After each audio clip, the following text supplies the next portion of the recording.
Okay, so now how do I get into the local 10 box? Okay, so now you're in the business center. Now, how to optimize for Google organic web search. Ensure that the website is crawlable. That's what I was talking about before. Make sure that the structure of your site allows the Google robot to get in and see it. And that's basically between you and your web developer. If it's not crawlable, you're never going to have organic search. So that's the first barrier. The second thing is optimize website copy, page titles, meta descriptions, relevant core keywords, and geographic modifiers. Now again, a good content, SEO, search engine optimizer, content writer would be able to address all of these things. So they start with a keyword list. Every page is very, very important on your website. Content is the most important thing you have on the website. However, one of the other things, and I'm not going to be talking about website creation for search, but people don't read on the internet. They basically scan. And so basically, if you don't have titles and you don't have parsed information, you're going to lose a lot of people. So when you do website copy, there's a lot of, if you want to do it yourself, you should really read about how to write copy for the web, because it is different. It's not your brochureware. If you really want to be effective on the web, you have 5 seconds, and now it's down to 3, to engage that person that just landed on your site. And you can look at your Google statistics, I'll talk a little bit about that later, and see what your bounce rate is. If people go to your site and then they go back to the search engine, then somehow that page that they landed on is not engaging enough. There's a lot of pieces to this puzzle. So that's really important to, to note, is look at your statistics and see what's happening on your site. You can actually read it as if it were a playbook and say, okay, here's where people are going, here's where they're staying, et cetera. I have a mostly private website, except for the public landing page, but I'd like folks to be able to search on some limited information. What would one do? Post it on a blog or post it in some other? No, I would put it on that landing page and have a search. In other words, you can have an internal search for your internal stuff if you want that to come out from behind the wall, so to speak. But if I didn't want that, that's legal reasons I can't do that. So is there other places you can just go out and post information and then people will use you? Well, you can build your website that you have information that you can post, or you can write a blog about it.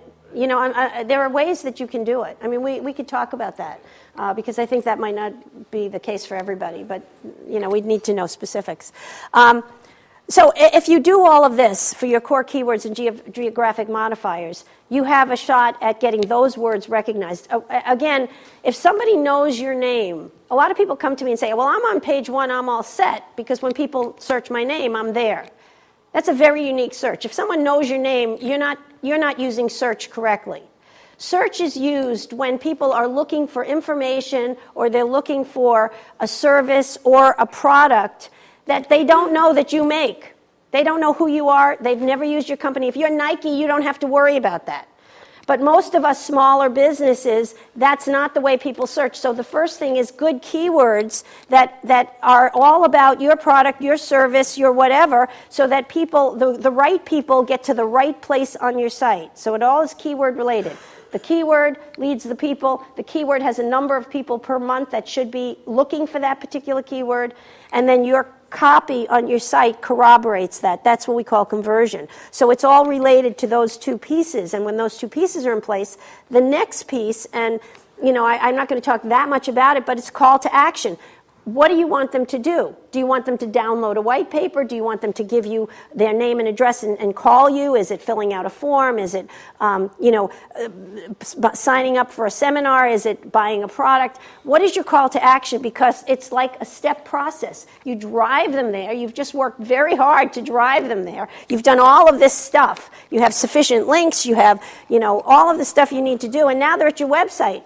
And if your website doesn't convert them by having a good stickiness when they get there, so engaging them, and then have the call to action where you get something from them, you've just lost all that money or time that you've invested in getting them there.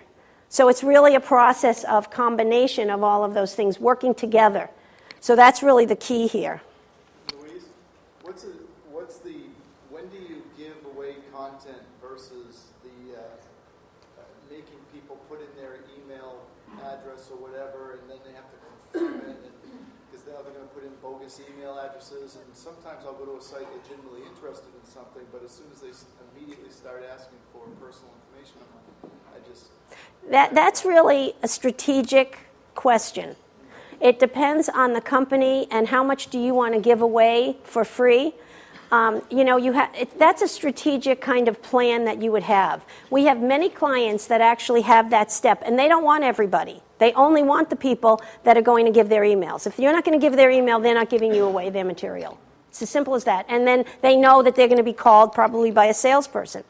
However, there are ways to disseminate information. You can be blogging, you can be Twittering, and we'll talk about that, and get your information out there so you drive traffic to your site, but you give away free stuff, what you want to give away.